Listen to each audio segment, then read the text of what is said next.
அப்போ இல்லறத்தானுக்கு நல்வினை இருக்கும் வரையில் வியாபாரம் நல்லபடி இருக்கும், விவசாயம் நல்லபடி இருக்குன்னு தொட்டது தொடங்கும். தீவினை மிகுந்தால் எல்லாம் தடைபட்டு போகும். என்னையா ஓஹோன்னு வாழ்ந்தான், என்ன ஓஹோன்னு வாழ்ந்தது இவனா புண்ணியமான ஓஹோன்னு வாழ்ந்தான். இப்போ என்ன ஆச்சு? ஒன்றுமே இல்லை, எல்லாமே தடைப்பட்டு போச்சு. தடைப்பட்டதுக்கு என்ன காரணம்? புண்ணியத்தை பூஜை செய்யலையா? இப்போ நாம் சுட்டி காட்டக்கூடிய ஆசான் அருணகிரிநாதனையோ அல்லது ஆசான் திருமூலத்தேவனையோ அகத்தீசனையோ பூஜை செய்யலை, ஆனால் நல்லபடி இருக்கிறான். அதுக்கு என்னையா அடிப்படை காரணம்? அது அடிப்படை காரணமே அவன் செய்த புண்ணியந்தான். புண்ணியம் இருந்துச்சு, வண்டி ஓடிக்கிட்டு இருந்துச்சு. புண்ணியம் இல்லைன்னா டீசல் எல்லாம் வண்டி போல் அடியற்ற மரும்போல் விழுந்து போகும். அப்போ அவர்களுக்கு நாம் சொல்லணும், சரி புண்ணியம் தீர்ந்ததுக்கு அப்புறம் கேட்பாரட்டு கிடப்பார்கள். வெகு குடும்பத்தார்கள் வசதி வாய்ப்பு இருக்கும்போது உறவினர்களும் நண்பர்களும் சூழ்ந்து கொள்வார்கள். வசதி குறைய குறைய எங்கே நம்ம எதேன்னு கேட்பானோ என்ற பயம் வந்துடும். இதெல்லாம் உலகத்தை இழுக்கிறத நாங்கள் ஒன்றும் புதுமையாக பேசல. அப்போ எப்போதும் வசதியாக இருக்கான், என்னைய காரணம்னு கேட்டான். அவன் செய்த புண்ணியம். அவன் பிறந்ததிலிருந்து கடைசி வரையிலும் அவன் சாகும் வரையில் வறுமை என்ற பேச்சே இருக்காது. அப்பேற்பட்ட ஒரு சிறந்த செல்வத்தை வச்சிருக்கான். அந்த செல்வம் புண்ணியத்தால் வந்தது, சாமர்த்தியம் என்று நினைக்க வேண்டாம். மிகப்பெரிய அறிவுள்ள மக்கள், உலக நடை அறிந்து சான்றோனாக இருக்க மக்கள் பொல்லாத வறுமைக்கு உட்பட்டிருப்பார்கள். ஆக இதுக்கு என்ன காரணம்? அறிவுக்கு இங்கே வேலை இல்லை, புண்ணியம்தான். சரி, அப்போ அறிவும் இருக்கு, செல்வமும் இருக்கு. கடைசி வரலும் இருக்கா? அறிவும் இருக்கு, செல்வம் இருக்கு. நோய்வாய்ப்படாமல் இருக்கணும் அல்லவா? அறிவும் செல்வம் இருந்தால் போதுமா? நோய்படாத உடம்பு, வறுமை இல்லாத இருக்கலையா? நோய் இல்லாத உடம்பு வேணும் அல்லவா? அப்போ நோய் இல்லாத உடம்பு தானே நோய் இல்லாமல் இருக்கணும்.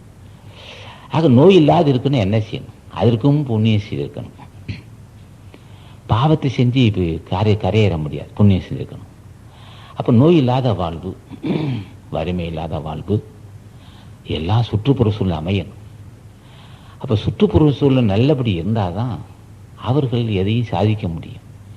சாதனை சிலரால் தான் சாதனை செய்ய முடியும். அது நல்வனை இருக்கணும். அல்லது தலைவன் ஆசி இருந்தால் மட்டும் சாதனை என்ன, எல்லா சாதனையும் சாதிக்கலாம். பொருளறிந்து பூஜை செய்யணும். பொருளறிந்து பூஜை செய்தாதான் எல்லாமே சாதிக்கலாம். தலைவன் புண்ணியவான். இப்போ திருமணத்தேவனோ நந்தீசனோ புண்ணியவான், பூஜை செய்கிறான். முன்வனே இருந்து சரி பூஜை எப்படியாக வேணாலும் செய்ய முடிஞ்சது. தலைவனை ஞானிகளை வணங்கவே விட மாட்டாங்களே. ஞானிகளை சின்ன இப்போ ராமலிங்க சாமியோ மாணிக்க வாசகனோ தாய்மான சாமிகளோ பட்டினத்தாரையோ அவனையே நெருங்க முடியாது, நாமத்தை சொல்ல விட மாட்டாங்க. ஏன்? அவங்களாம் புண்ணியவான்கள். இவர்கள் சிறுதை வழிபாட்டை இருப்பவர்கள். அப்போ சிறுதை வழிபாட்டை இருப்பவர்களை அங்கே போய் நெருங்க முடியாது. அப்படி செய்கிறான். சரி, அப்படி நம்ம என்னதான் சொன்னாலும் அவர்கள் அந்த கோட்டிலேருந்து வர முடியாது. என்ன காரணம்? அது வினைப்பயன். பெரியவங்களை பூஜை செய்யணும் சின்ன விஷயம் அல்ல. அப்போ பெரியவங்க நாமத்தை சொல்லணும், சொல்ல வைக்கணும். அதுதான் நம்ம கருணை. அவர்கள் இதனால் அவர்களும் பூஜை செய்ததெல்லாம் பேய் பிசாசுகள் அல்லது அனித்தியமானவர்களை பூஜை செய்திருப்பார்கள். நித்தியமானவர்களை பூஜை செய்ய தூண்டணும். நம்ம கடமை அது. சரி, அவன் அந்த கோட்டிலேருந்து வரலன்னா வினை மிகுதியாக இருக்குது, வினை மிகுதியாக தான் என்ன சொன்னாலும் எடுப்படாது, அங்கே தான் போய் நிற்பார்கள். அதுவே அவன் விட்டுருணும் அவர்களே. அவன் ஊராக சுற்றுவான், எதை செஞ்சிட்ருப்பான். அவன் வேணப்பேன் நம்ம இடம் நாடினால் அவங்ககிட்ட சொல்லணும். பெரியவங்க அவங்க நினைக்கும் போதே வந்துடுவாங்க. நீ வணங்குதெல்லாம் சமாதி செய்யப்பட்டவர்கள், அது அம்மைகண்டு இறந்தவராக இருக்கட்டும் அல்லது ஏதோ ஒரு இறந்தவர்களாக இருக்கலாம். அழைத்தா வரமாட்டாங்க. இவர்கள்லாம் நினைப்பதற்கு முன்னே வந்து விடுவார்கள் என்று அகத்தீசனை பற்றியும் ஆசான் ஞான பண்டிதனை பற்றியும் சொல்லணும். சொல்லி பூஜை செய்ய வைக்கணும். பூஜை செய்த அறிவு வந்துடும். பூஜை செஞ்சால் செல்வம் பெருகும். பூஜை செஞ்சால் அறிவு வரும். பூஜை செஞ்சால் செல்வம் பெருகும். பூஜை செஞ்சால் அருள் வரும். அப்போ பெரியோர்களை பார்த்து பூஜை செய்யணும். ஆசான் ஞான பண்டிதன் சுப்பிரமணியரை ஓம் சரவண பவா என்றோ அல்லது முருகா என்று அழைத்தால் அறிவு வரும். ஆனால் சொல்ல வைக்கணும். விடுமா, அவன் மேலே குற்றம் இல்லை, ஆசான் சுப்பிரமணியர் மேலே குற்றமே இல்லை. வா பிள்ளைகளே என்று அழைப்பார்கள். நெருங்க முடியாது. பின்ன இருந்து என்ன செய்யும்?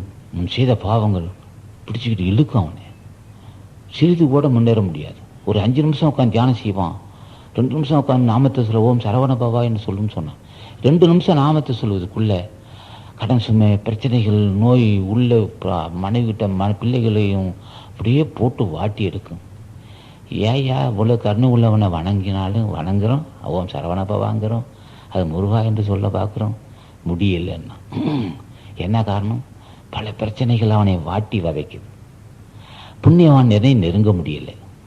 2 நிமிஷம் உட்காந்து பார்ப்பான், முடியாது. இன்னைக்கு வந்துடுவானே கடன்காரன், அவனுக்கு என்ன பதில் சொல்கிறது? அவன் நம்ம பாரம்பரியமாக வந்தவங்களாச்சே, பாரம்பரியமாக சொன்ன மாறாமல் இருந்தவங்களாச்சே. இன்றைக்கி அவன் காலையில் வரும்போது இன்றைக்கி தரேன்னு சொன்னமே, என்ன ஆகுதுமா? வந்துச்சு, சனியம் பிடிக்குதுன்னு அர்த்தம். அப்போ கடன் சுமை இருக்கக்கூடாது. அப்போ தலைவனை நாமத்தை சொல்லவே விடாத சூழ்நிலை இருந்தால் அவன் ஒரு முறை சொன்னால் போதும், ஒரு முறை சரவண பவா என்றோ முருகா என்றோ சொன்னால் போதும், அது 7 லோகமும் அந்த ஒளிப்படரும். இருந்தாலும் நெருங்க முடியலையே. நாம் சொல்கிறோம், நெருங்க முடியல. காரணம் அவன் செய்த வினைகள். தலைவன் அவன் இதே சமயத்தில் சிறு தெய்வம்னு சொல்லி வழிபாடுன்னா தாராளமாக செய்யலாம், தடே இருக்காது. அங்கே என்ன இருக்குது? ஒன்றுமே இருக்காது. ஒன்றும் இல்லாததுக்கு மன லயப்படும், வெற்றி பெறுவதற்கு முடியாது, அவன் அப்போ நெருங்கவே முடியாது. ஆசா ஞானப்படுவதற்கு நமக்கும் வெகு தொலைவில் இருக்கும். அப்போ ஏற்பட்ட ஒரு புண்ணியவானை நெருங்கும் போது சொல்லணும், என்னையா செய்யலாம், ஒன்றும் முடியலையா, ஒரு நிமிஷம் கூட என்னால் உட்கார முடியல, மன லயப்படலை, ராத்திரி தூக்கம் வர மாட்டேங்குதான். சிவத்துக்கு உண்மை தான், அது தெரியும் எங்களுக்கு. இப்பொழுது அல்லல் பட்டு இருக்கும்போது எப்படி நான் பூஜை செய்வேன்? சுட்டி காட்டியது உலகத்தை ஒரு முறை சொன்னால் போதும். சுட்டி காட்டக்கூடிய தலைவனே ஒரு முறை சொன்னால் போதும், சொல்ல முடியல, தடுமாட்டம்.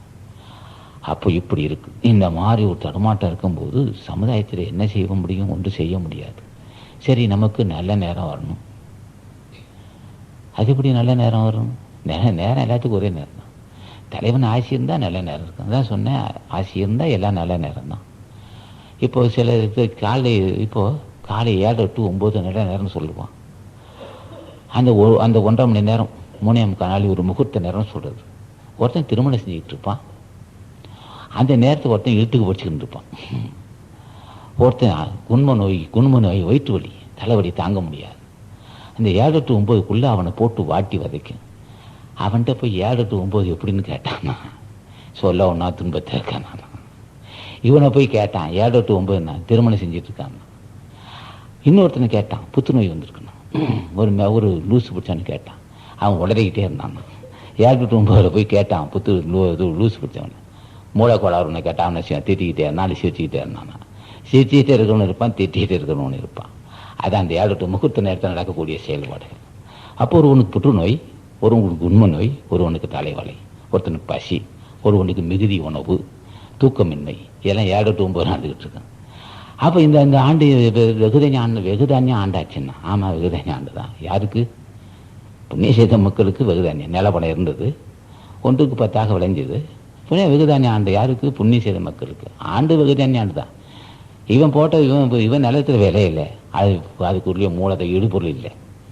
ஆக வெகுதானிய ஆண்டு முகூர்த்த நேரம் நல்ல நாள். இன்று வியாழக்கிழமையாச்சே, குருவாரம். யாருக்கு? புண்ணியவான்களுக்கு குருவாரம். தினம் பூஜை செய்கிறவனுக்கு குருவாரம், அன்னைக்கு அவனுக்கு தான் குருவாரம். அதே குருவாரத்து என்ன நடந்திருக்கு, என்ன நடந்துகிட்டு இருக்கு?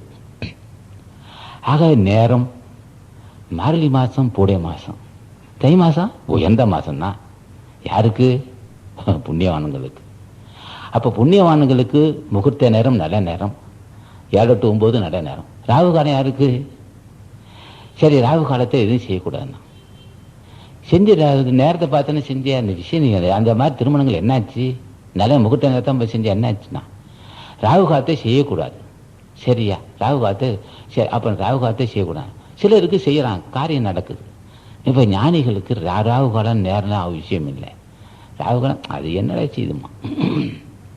ராகு காலத்தை பற்றி சிந்திக்க மாட்டான். புண்ணியவான்கள் ராகு காலம் இல்லை, மாலை மாதங்கள் பேச்சே இல்லை. இந்த கிழமை நல்லவன் நாள் செய்வது நல்லவன் செய்ய மாட்டோமா? நாளும் செய்யறது. நல்ல நாளும் இல்லை, கெட்ட நாளும் இல்லை, பூட மாதம்லாம் அந்த மாதம்ல இந்த மாதம்ல.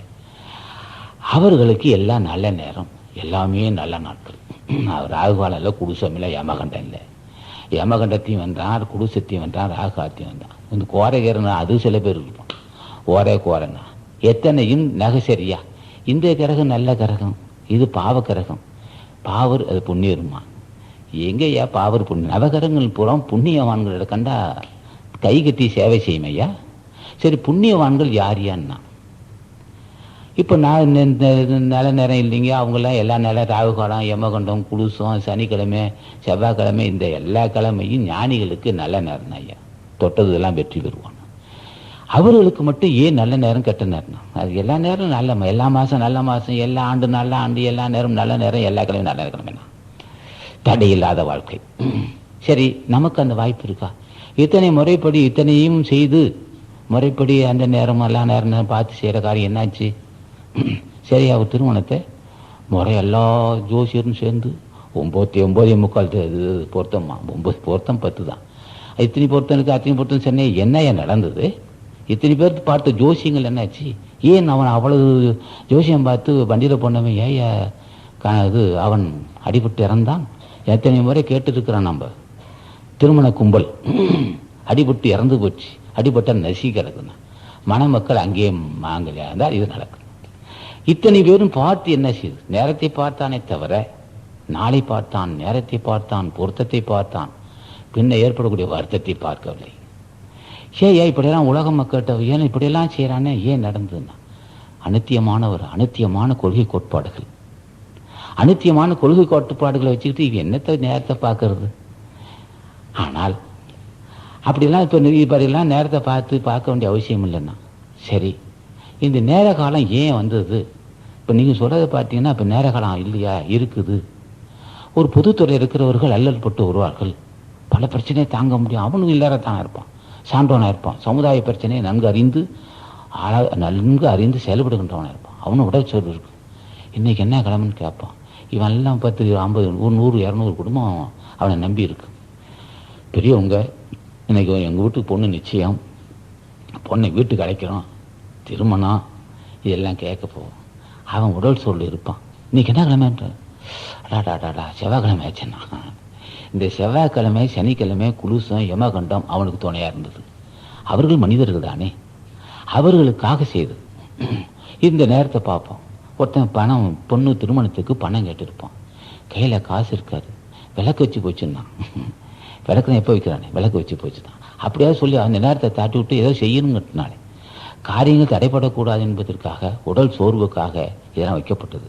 என்றும் சனிக்கிழமையும் அதே கயிறவன் தான், ஞாயிற்றுக்கிழமையும் அதே கயிறவன் தான், திங்கக்கிழமையும் அதே கயிறவன் தான். ஆக சில சந்தர்ப்ப சூழ்நிலை காரணமாக இந்த நேரத்தை தமிழர்கள் முன்னோர்கள் வச்சிருக்கிறாங்க, குற்றம் இல்லை.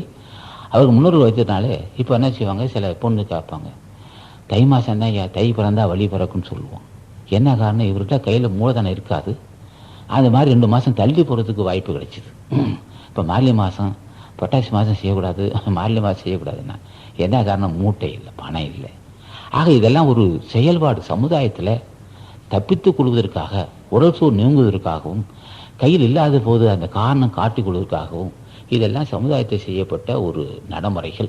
சமுதாயம் இதெல்லாம் நடந்துகிட்டு இருக்கு. ஆக இதெல்லாம் நல்ல நேரம் கெட்ட நேரம் இதெல்லாம் பார்த்து சனை செஞ்சுக்கிட்டு இருக்கிறாங்க. ஆனால் இந்த சமுதாயத்தில் இதுவரையும் எந்த செயல்கள் செய்தாலும் புண்ணியத்தின் துணை கொண்டு தான் செய்ய வேண்டும் என்று சிந்திக்கக்கூடிய மக்களை உருவாக்க வேண்டும். வேறு எந்த செயலும் பணம் கையில் காசு இருக்கிறதே புண்ணியம் தான். என்னமோ நினச்சிடாத. கையில் ஒருத்தன்ட்ட பல ஆயிரம் இருக்குது, அது பல லட்சம் இருக்குது. அந்த பல லட்சங்களும் புண்ணியத்தால் வந்திருக்கு. கையில் காசு இருந்தால் மட்டும் செய்ய முடியுமா? காசு, அந்த காசே புண்ணியத்தில் வந்திருக்கு. இல்லைன்னா வருமா? இல்லைன்னா போயிடாது. புண்ணியத்தால் வந்தால் மட்டும், தகுதி உள்ள பொருளாக இருந்தால் மட்டும்தான் நிற்கும். ஏன்னா அது போய்கினே இருக்கும், நிற்காது. ஆக பொருள், அந்த பொருளும் அன்போடும் அருளோடும் வாரா பொருளாக்கும் புல்லார் பொருளை விடுன்னு சொல்லுவான். அதுக்கு தலைவன் ஆசி இருக்கணும். இந்த பொருள் நியாயத்துக்கு உட்பட்ட பொருளா, இது கடைசி வரலும் நமக்கு துணை இருக்குமா என்பதெல்லாம் ஆராய்ந்து பார்க்கணும். அப்போ தலைவனை பூஜை செய்தால் முறையறிந்து வகையறிந்து தொகையறிந்து செல்வத்தை தேடுவார்கள். அப்போ ஆசானை கேட்குறான் அந்த செல்வம். அப்போ ஆசான் சுப்பிரமணியர் கேட்குறான், செல்வம் இல்லைன்னா சொல்ல, பொருள் எல்லாருக்கும் இவ்வுலகம் இல்லை, அருள் எல்லாருக்கும் அவ்வுலகம் இல்லாகி அங்குன்னா. ஆக பொருள் இல்லைன்னா உலகம் இல்லை. அந்த பொருள் எப்படி வந்தது? வேண்டும். பொருள் வேண்டிய யார்கிட்ட கேட்குது? யாரை கேட்டு இந்த பொருளை பெறுதுன்னா மதம் சொன்ன அள கொண்ட எல்லாம் அளப்போம் இழப்பினும் பிற்பைக்கு நற்பால வேண்டாம். ஆக அந்த பொருளும் தலைவன் ஆட்சியால் வந்திருக்க வேண்டும். அவன் என்ன செய்வான்? பொருள் வேண்டும். எல்லாரத்தானுக்கு இன்றியமாதது பொருள். துறவார்த்தானுக்கே வேணிய, துறவார்த்தானுக்கே வேணும், இல்லைன்னா எல்லாரும். அப்போ எல்லாருக்கும் பொருள் வேண்டும். தவத்தை முடிக்க பொருள் வேண்டும். இல்லறம் செம்மையாக நடக்க பொருள் வேண்டும். ஆக அந்த பொருள் திருமணம், பிள்ளைகள் திருமணம், அது ஏதோ ஒரு பொருள் வேண்டும். அப்போ ஒரு சிலருக்கு மட்டும் பொருள் அமைந்திருக்கு. முறையோடு வந்த பொருளாக இருந்தால் நல்லபடி தானே செய்யலாம். சரியா? முறையோடு எப்படி பொருள் சேர்ப்பதுன்னா, முறையோடு பொருள் சேர்க்கணும். யாரை கேட்கறதுன்னு கேட்டான். அது ஆசான் சுப்பிரமணியரை கேட்கணும். அரியனுக்கு செல்வநிலை பெருக வேண்டும், என் பிள்ளைகளுக்கு தடையில்லாத திருமணம் செய்து வைக்க வேண்டும் என்று அவன் கேட்கணும். பொருள் அறிந்தவன் கேட்பது. உண்மை பொருள் அறிந்தவன் கேட்கின்றான் தலைவனே. தலைவனே உண்மை பொருள். தலைவனை உண்மை பொருள் இருப்பதனாலே அவன் கேட்குறான், எனக்கு நெறிக்கு உட்பட்ட பொருள் வேண்டும், அது நீ தான் அருள் செய்யன்னு கேட்பான். சரி, எப்போ இது அருள் செய்வான்? ஆசான் கேட்குறான், நெறிக்கு உட்பட்டு அடியன் வாழ வேண்டும் என்றும் எனக்கு நிறைய செல்வம் வேண்டும், அந்த செல்வமும் பிறரை வருத்தியோ அது வஞ்சனையாக நான் பெறக்கூடாதுன்னு கேட்கணும். அவன் தலைவன் பார்க்குறான், நியாயமான கேள்வி. எப்படி எனக்கு பொருள் வேணும் என்று கேட்கவில்லை. எனக்கு அடியனுக்கு செல்வநிலை பெருக வேண்டும், அது பிறர் பாவி என்று சொல்லாத அளவுக்கு இருக்க வேண்டும், அது நீ தான் அருள் செய்யணும்னு கேட்கணும். இது கேட்க வேண்டியது இல்லறத்தான்னு கேட்கலாம், துறவரத்தான்னு கேட்கலாம். அடியன் தவத்தை நிறைவேற்றிக் கொள்ள வேண்டும், நான் யாரிடம் போய் கையேந்தாது இருக்க வேண்டும் என்று தவத்தோன்னு கேட்கணும். இல்லறத்தான் என்ன செய்ய வேண்டும்? நான் மேற்கொள்கின்ற காரியம்லாம் தடையில்லாமல் இருக்கணும். கேட்டுக்கிட்டே வா ஐயா, இல்லறத்தான் தானே ஐயா, கேட்டுக்கிட்டே வா. எனக்கு நான் வியாபாரம் செய்ய, எனக்கு அடியனுக்கு செல்வநிலை பெருக வேண்டும், அடியனுக்கு செல்வநிலை பெருகுன்னா என்னையா ஓட்ட குடிசையில் உட்காந்துட்டு செல்வநிலை பெருகணும், செல்வன் பெருக சொன்னான். தளர்ச்சி அடையாது. நாங்கள் காட்டுக்கின்றப்பா, அது சின்ன விஷயம் இல்லை. நீ ஓட்ட குடிசையில் இருக்கலாம், இந்து ஓட்ட குடிசையில் இருக்கலாம், ஒரு 6 மாதம் அல்லது 1 ஆண்டு அல்லது 2 வருஷம் நீ கேட்டீங்கன்னா நிச்சயம் வாய்ப்பு கிடைக்கும். அவர்களாம் நினைச்சு போகிற போக்குள்ள பார்த்துட்டு போடுவாங்க, சின்ன விஷயம். அவங்களாம் பொடி போகுது, என்ன கேட்டால் தடைப்படும்? ஒரு சாதாரண ஏழை குடும்பத்தில் இருக்கிறவங்க எனக்கு செல்வநிலை பெருகணும், எனக்கு செல்வநிலை பெருகணும், அது முறையோட வகையோட நெருக்கி உட்பட்டு இருக்குன்னு கேட்குறாங்க. கைவிடுவான் ஆசான். ஒரு சில ஆண்டுகள் தாமதிக்கும் முன் செய்த வினையின் காரணமாக. பிறகு என்ன செய்வான்? நிறைய பொருளாதாரத்தை கொடுத்து விடுவான். கேட்குற முறையோடு கேட்டால் நடக்கணும்னு சொல்லுவான். ஆக இப்போ இது கேட்குறான். சரியா, இப்போ இது போதுமா? இப்போ நான் காணுகின்ற பொருளெல்லாம், இப்போ நான் காணுகின்ற உலகமெல்லாம் அழிந்து போகுமே, உண்மைதான். காணுகின்ற பொருளும் அழியும், நான் கேட்கின்ற பொருளும் அழியும், அதுவும் எனக்கு தெரியும், தெரிய வேண்டும். நான் இன்று செல்வநிலை பெருகென்று கேட்டேன், அந்த பொருள் நீதிக்கு உட்பட்டு வர வேண்டும் என்று கேட்டேன், அதையும் தந்தான், செல்வத்தையும் தந்தான். இந்த பொருளை நீ உன் திருவருள் கடாச்சத்தால் கொடுக்கப்பட்ட இந்த பொருளை உன் ஆசியால் இந்த பொருளை நற்காரியம் செய்து ஆன்ம பலத்தை பெற்றுக்கொள்ள வேணும்னு கேட்டான். பெரிய விஷயம் தான். முதல் செல்வநிலை பெருக வேணும்னு கேட்டான். அடியனுக்கு செல்வநிலை பெருக வேண்டும், அடியனுக்கு செல்வநிலை பெருகன்னு கேட்டான். அதே சமயத்து பிள்ளைகள் திருமணம் வேணும்னு சொன்னால் எல்லாம் கேட்டான். கேட்டுட்டு எனக்கு கிடைத்த உன் திருவருள் கடாச்சத்தால், அருள் பலத்தால், கருணையால், ஆசியால் கிடைத்த பொருளை உன் துணை கொண்டே நான் ஏழை எளிய மக்களுக்கு பசியாற்றிவித்து ஜென்மத்தை கடைத்தட்ட வேண்டும், அதுக்கு நீ தான் அருள் செய்யணும். சரியான மகன் தான் நீ. என்னை பொருளும் கேட்டாய், அதே சமயத்தில் அந்த பொருளை பெற்றுக்கொண்டு புண்ணியத்தையும் செய்ய அருளும் வேண்டும் என்று கேட்கிறாய். சரியான வேண்டுகோள், சரியான பாதை, தெளிந்த பாதையாகும் சொல்லுவான். ஆக இந்த பொருளை கொண்டு எதை வேணாலும் சொல்லலாம், எதை வேணாலும், அதுக்கு கிடையாது, அதே இல்லை. அருள் என்னும் அன்பின் குலைவி, பொருள் என்னும் செல்வ செவிலியால் உண்டுன்னு வள்ளுவன் சொல்லுவான். அருள் என்னும் அன்பின் குலைவி. அன்பு என்று சொல்லப்பட்ட தாய் அருள் என்ற குழந்தையை பெற்றெடுத்தாள். அந்த குழந்தையை பொருள் என்று சொல்லப்பட்ட வளர்ப்பு தாய், செவிலி தாயின்னு சொன்னான். உலக மக்கள் இன்று பொருளையும் பெற்று அந்த பொருளை இறுக பற்றி கொள்ளாமல், பொருளை கிடைத்த பொருளை பற்றி கொள்ளாமல் அதை ஏழை எளிய மக்களுக்கு எந்த வகையிலாவது ஒரு உறவினர்கள் அது என்னையா யாருக்கு கொடுக்கணும்னு கேட்டான். உனக்கு துன்பம் வந்தால் முன்னுக்கு நிற்கிறான் அல்லவா, உனக்கு கிடைத்த செல்வம் எதுக்குன்னு கேட்டான். அந்த துன்பம் வரும்போது தாங்கக்கூடியவன் உறவினராக இருக்கலாம், அது நண்பனாக இருக்கலாம், அது வேலை செய்வனாக இருக்கலாம், யாரோ இருப்பான். உன்னுடைய வளர்ச்சியில கண்ணும் கருத்துமாக இருப்பான், புரிந்து கொள்ள வேண்டும். நட்பு புரிந்து கொண்டு நமக்கு துன்பம் வரும்போது முன்னே நிற்கிறான்னு சொல்லுவான். முன்னே நிற்பவனை என்ன செய்ய வேண்டும்? பொருளுதவி செய்து அவனை காப்பாற்ற வேண்டும்.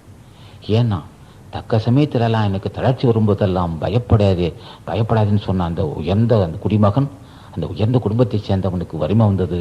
விடுவனோ யான், எனக்கு தந்ததுக்கான ஆசான், அந்த பொருளை கொண்டு அவன் நிலை உயர்த்துவேன்.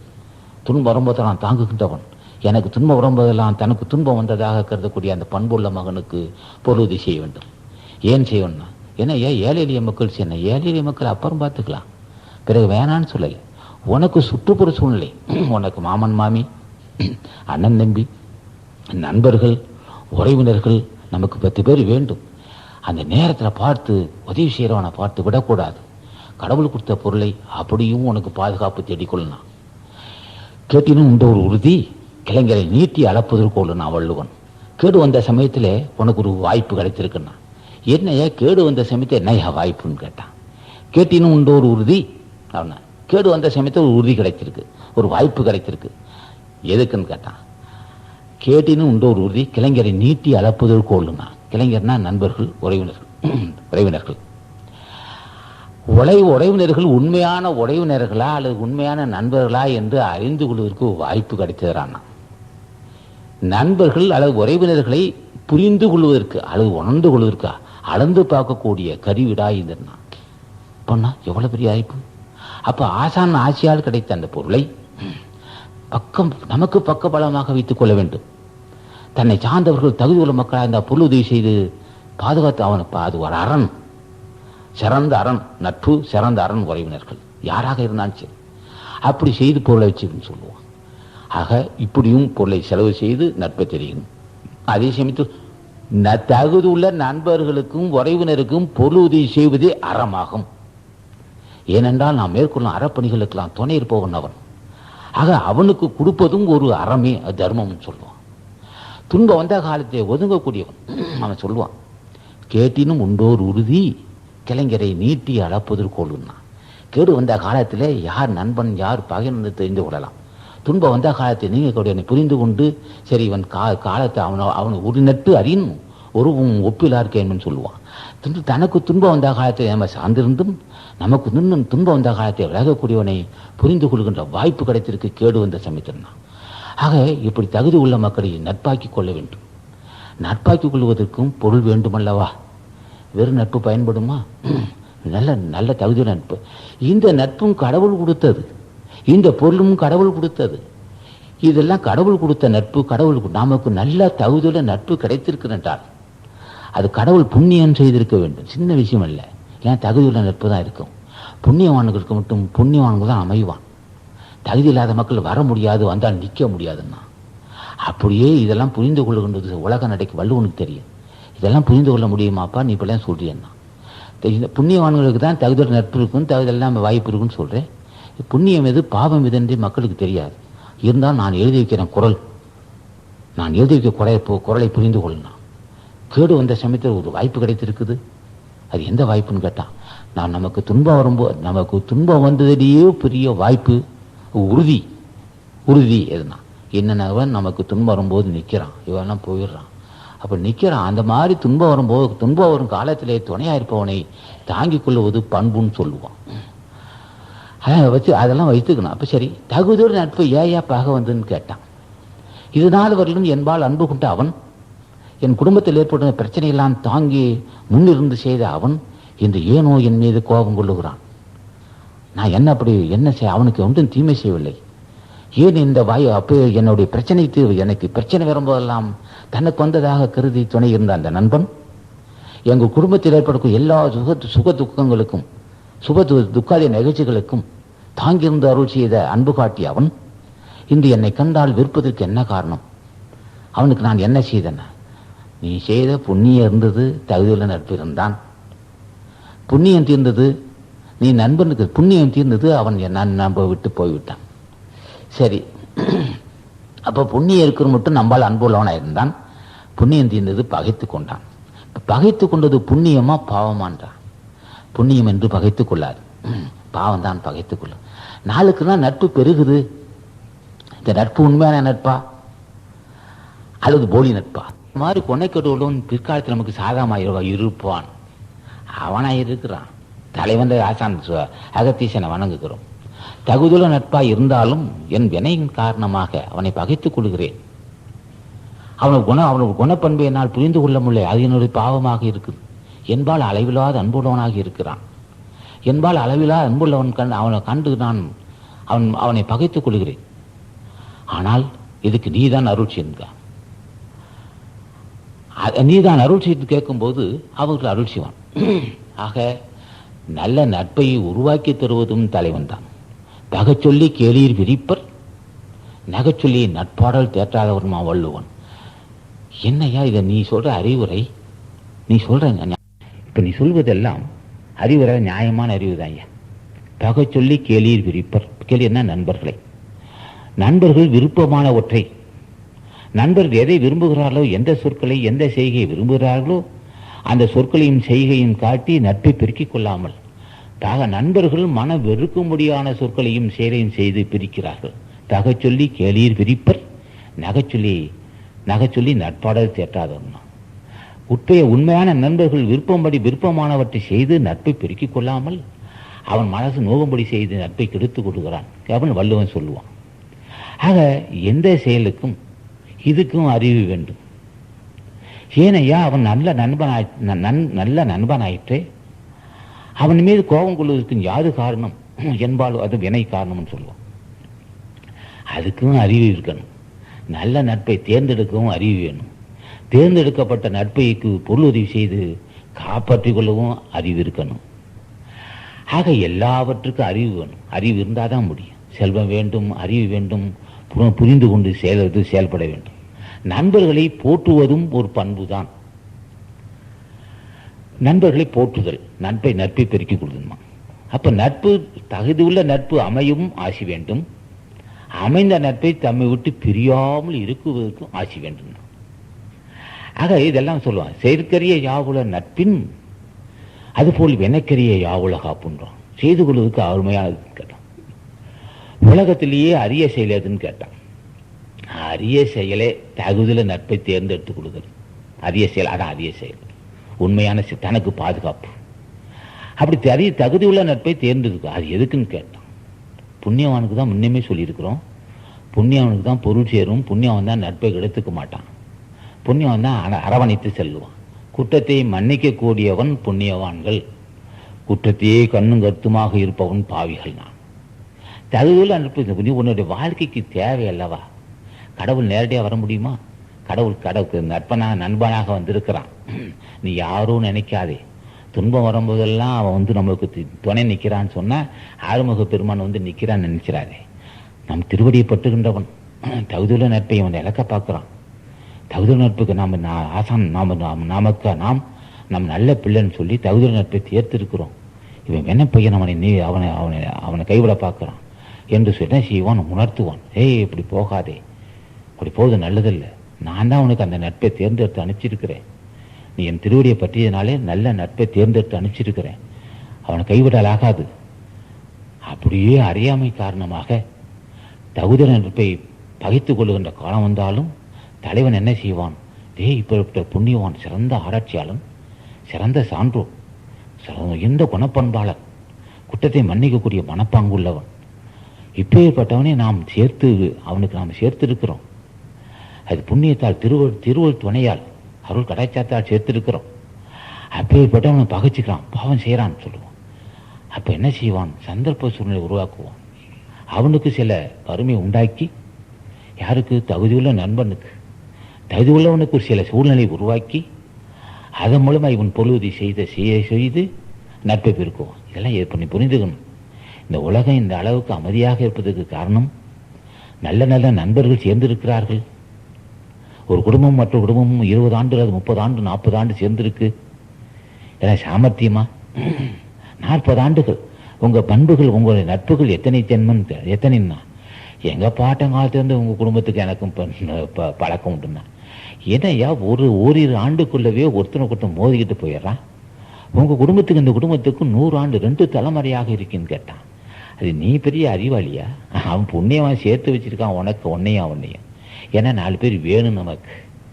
ஒரு பொண்ணு வந்து பொண்ணு குட்டி இருக்கு, ஏதோ ஒரு பொண்ணு இப்போ ஒரு திருமணம், பையன் திருமணம்னா அவன் சேர்த்துருப்பான். அவன் சொல்லுவான், அவங்க வீட்டில் இருக்க பொண்ணு, எங்கள் ஆளுக்கு அடே எங்கள் நண்பர்கிட்ட பொண்ணு இருக்கியா அப்படின்னு சொல்லுவான். என் பொண்ணு நல்ல தகுதியுள்ள பொண்ணியா அப்படின்னு சொல்லி அவன் மனகட்டு பேசுவான். அவனா பேசுகிறான், ஆசான் பேசுகிறான். என்னதையா என் பொண்ணு 2 பொண்ணு இருக்குது, 3 பொண்ணு இருக்குது, என் பிள்ளைகள்லாம் தடையில்லாத திருமணம் ஆகணும், பண்புள்ள கணவனை அமையணும், நீ தான் இப்போ அருள்சின்னு கேட்டான். அவன் நண்பனாக மாறி இருக்கிறான். இங்கே ஆசா ஞான பண்டிதன் நண்பனாக மாறி இருக்கான். ஐயோ எங்கள் வீட்டில் எங்கே வேண்டியவரியா, என் உயிருக்கு உயிரான தோழன் என் நண்பன் வீட்டிலே பொண்ணு இருக்குயா அப்படின்னு சொல்லி அவனை பேசி முடித்து அந்த நிச்சயம் செஞ்சு திருமணம் செஞ்சு வச்சான். செய்து வைப்பது யாரு? தலைவன் செய்து வைக்கிறான், புண்ணியமும் செய்து வைக்கணும். புண்ணியவான்களுக்கு அந்த வாய்ப்பு இருக்கு. புண்ணியவான்களுக்கு என்ன செய்யும்? நல்ல நட்பு, செல்வத்தை சேர்த்திருக்கும். நல்ல நட்பை யாரு சேர்த்து தருவது? நல்ல நட்பை யார் தேர்ந்தெடுத்து அனுப்புவான்? தலைவன் அனுப்ப வேண்டும். தலைவன் அனுப்பினாதானே நல்ல நட்பு இருக்க முடியும். 2 அல்லது 3 தலைமுறையாக குடும்ப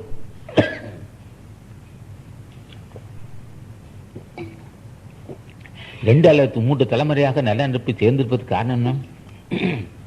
தலைவன் ஆசையாதான். ஆக பூஜை செய்யும் போது இந்த நட்பு ஏனையா அவரு இனத்தை சேர்ந்தவன், நான் ஒரு இனத்தை சேர்ந்தவன், அவருக்கு எனக்கு அவரு ஒரு இனத்தை சேர்ந்த நான். ஆனா இருவரும் கட்டுக்கோப்பாக 2 அல்லது 3 தலைமுறையாக இருக்கன்னா, நீயா இருக்கிற அவன் 3 ஜென்மத்தை பூஜை செஞ்சு வச்சிருக்கிற, தலைவனை பூஜை செஞ்ச. நட்புக்கு தலைவன் சுப்பிரமணியரே காரணம். தகுதியில் நட்பு இருந்ததுனால தலைவனை அனுப்பிச்சிருக்கிறான். என்ன மகனே, உனக்கு தளர்ச்சி வரும்போதெல்லாம் நான் இறங்கி செய்ய முடியாது, ஏதோ என் மகன் இருக்கிறான், அவனுடைய இனத்தை சேர்ந்து இவர் இனத்தை சேர்ந்தவன், உனக்கு தக்க சமயத்தை நான் பொருள் செய்ய சொல்றேன், உதவி செய்ய சொல்றேன். அவன் செய்யவில்லை, ஆசான் செய்கிறான். ஆகவே அது போன்ற வரும்போது வினையின் காரணமாக சில தடைகள் வந்தாலும் ஆசான் அருள் செய்யணும். அதான் சொன்னா, செயற்கரிய யாவுல நட்பின் அதுபோல் வினைக்கரிய யாவுல காப்பு. அதுபோல் வினைக்கு நாம் செய்யக்கூடிய காரியங்களுக்கெல்லாம் துணையா இருப்பது நட்பு தான் சொல்றோம். பொதுப்படையா வள்ளுவன் சொன்னாலும் இந்த உலகத்துல தகுதியுள்ள நட்பு தான் நீடிய காலம். தகுதியுள்ள நண்பர்கள், புண்ணியவான்கள் ஒன்றோடு புண்ணியவான் சேரும்போது ஆண்டுகள் பல கடக்கும். பாவிகளும் சேர்ந்தால் முரண்படுவான். அதுக்கு என்ன காரணம்? புண்ணியம் சேருவான், தலைவன் ஆட்சி இருக்குன்னா. பிறைமதி அதான் நிறைய நீரவர்க்கண்மை, பிறைமதி பின்னிறார் பேரையா நட்புன்னா, நிறை நீரவர்க்கண்மைன்னா. வளர்பிறை போன்று தகுதியுள்ள நட்பு, தகுதியுள்ள நண்பர்கள், தகுதியுள்ள நட்பு எப்படி இருக்குட்டா, அது வளர்பிறை போன்று ஒளி தரும்னா. தீய நட்பு எப்படி இருக்குன்னா, தேய்பிறை போன்று 4 காலம் இருட்டா போகும்னா. சரி, நட்பை நம்ம தேர்ந்தெடுக்க முடியாதுல்லவா, இன்னார் கண்டுபிடிக்க முடியும். அவன் வணங்கி இருக்கான், புண்ணியவான் ஆசான் சுப்பிரமணியரை வணங்கினான், புண்ணியவான் அகத்தீசன் புண்ணியவான், அருணகிரிநாதர் புண்ணியவான். புண்ணியவான பூஜை செய்ய இவனுக்கு வேண்டும் நல்ல நட்பு வேண்டும். நட்பு வேணும் என்று அவன் சேர்த்திருக்கிறான். ஆக இதெல்லாம் தலைவன் செய்த புண்ணியவான பூஜை செய்தனாலே இந்த வாய்ப்பு கிடைத்திருக்கு. அப்போ தகுதியோட நட்பு இருக்கு, தகுதியுள்ள கூட்டாளிகள். இப்போ ஸ்தாபனம் நல்லபடி இருக்கிறதுக்கு காரணம் என்ன? நல்லா அறிவுலையும் நினச்சிட வேண்டாம் யாரும். எல்லாம் அழுத்துக்கிட்ட அறிவு இருக்கு, ஒற்றுமை வேணும் அல்லவா.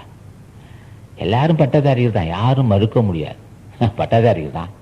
ஆனால் ஒற்றுமை குணம் இருக்கா? ஒருவருக்கு ஒருவர் புரிந்து கொள்கிறார்களா? ஒருவருக்கு ஒருவர் விட்டு கொடுக்கிறார்களா? விட்டு கொடுத்து அனுசரித்து செல்கிறார். பெருந்தன்மை இருக்க வேண்டும் அல்லவா கூட்டாளிக்குள். ஒரு 4 பேர், 5 பேர், அப்படி 20 இருந்தாலும் சரியா, இருவரும் சேர்ந்து ஒரு வியாபாரம் செய்கிறார்கள். ஒத்த கருத்து உள்ளவர்கள் இருக்கிறார்களா? அது வேற்றுமை இருக்கான்னு கேட்டான். ஒத்த கருத்து இருப்பது உயர்ந்த புண்ணியம்தான். நாம் நாம் இருவரும் சேர்ந்து ஒரு தொழில் செய்கிறோம், உணர்ச்சி அரசப்படுகிறோம் என்றால் என்ன ஆகுன்னு கேட்டான். அவன் மனசில் படுகுது, இந்த செலவு அவசியம் இல்லைன்னு நினைப்பான். பொறுத்தம்பி உடே திடீர்னு ஒரு முடிவு எடுக்காதே, காரணம்னாம அவன் செஞ்சிருக்க மாட்டான் என்று எண்ணுகின்ற நட்பு கிடைக்க, எண்ணுகின்ற கூட்டாளின்னா இது என்ன வேண்டும். அவன் காரணம்னா செய்திருக்க மாட்டான். பொறுத்திருந்து பார், திடீர்ந்து கேள்வி கேட்டுடாதேம்மா. அப்ப தகுதியுள்ள நட்பா இருந்தாலும், தகுதியுள்ள நட்பு இருந்து அமைந்தாலும், உணர்ச்சி வசப்படுகின்ற மக்களாக இருந்தால் அது உருப்படுமா? அது இருக்க முடியாது. ஆகவே கூட்டாளிகள் நல்லபடி அமைந்திருக்குது, அதுக்கும் புண்ணியம் செய்திருக்க வேண்டும். நல்ல கூட்டாளிகள், நல்ல வியாபாரம், வியாபாரம் தடையில்லாமல் நடக்கு. சரி, 5 பேரும் புண்ணியவானான்னா 5 பேரும் பாவியா இருக்கலாம், குற்றம் இல்லை. ஒருவன் மட்டும் சுப்பிரமணியரை பூஜை செய்தவனா இருக்கலாம். ஒருவன் மட்டும் ஆசா ஞான பண்டிதனை நினைக்கிறான், வியாபாரம் சிறப்பாக அமைய வேண்டும், எங்களை சார்ந்த 5வரும் நலமுடன் இருக்க வேண்டும், இந்த கட்டு உடையாது இருக்க வேண்டும், அப்படியே ஏதேனும் குற்றம் செய்தாலும் பொறுத்து கொள்ளுகின்ற பண்பு எங்களுக்கு வேண்டும். இது போன்ற தகுதியுள்ள நட்பு அறியாமை காரணமாக நல்ல பண்பாளன் ஆனால் பொறாதாரத்தில் வெறி கொண்டவனாயிருக்கிறான். புல்வெறி இருப்பதனாலே அவனை என்னால் புரிந்து கொள்ள முடியவில்லை. தேர்ந்தெடுத்து விட்டேன். தேர்ந்தெடுத்து நான் 5 சேர்ந்து செய்துவிட்டோம். இடையில் தடை வரக்கூடாது. தடை வந்தால் பகைமை சூழ்ந்துவிடும். ஆகவே அந்த நட்பும் நான் இழக்கக்கூடாது, பிரச்சனையும் வரக்கூடாது என்று கேட்டுக்கொள்ள வேண்டும். ஒரு 5 ஒரு குடும்பத் தலைவன் 2 அல்லது 3 பிள்ளைகள் அல்லது தாய் தந்தை அல்லது மாமன் மாமி இவர் இருக்கிறார். குடும்பத் தலைவன் ஆசா ஞான பண்டிதனை பூஜை செய்தால் அந்த குடும்பத்துக்கே நல்லதுன்னா, அப்ப என்ன செய்யறான்? குடும்பத் தலைவன் பூஜை செய்யறான், ஆசான் அகத்தீசனை வணங்குகிறான். எங்கள் குடும்பத்தில் அமைதி இருக்க வேண்டும், பிள்ளைகளுக்கு திருமணம் நடக்க வேண்டும், நீதான் அருள் செய்யன்னு கேட்கிறான் குடும்பத் தலைவன். வறுமை இல்லாத வாழ்வு, கடன் சுமை இல்லாது இருக்க வேண்டும் எல்லாம் கேட்கிறான். யாரை கேட்கிறான்? கேட்ட உடனேயே சிந்திக்கும் போதே வந்து அருள் செய்யக்கூடியவனாக, நினைப்பதற்கு முன்னே வரக்கூடியவனாக பார்த்து கேட்கிறான். அந்த நாள் அந்த குடும்பமே செழிக்கும்.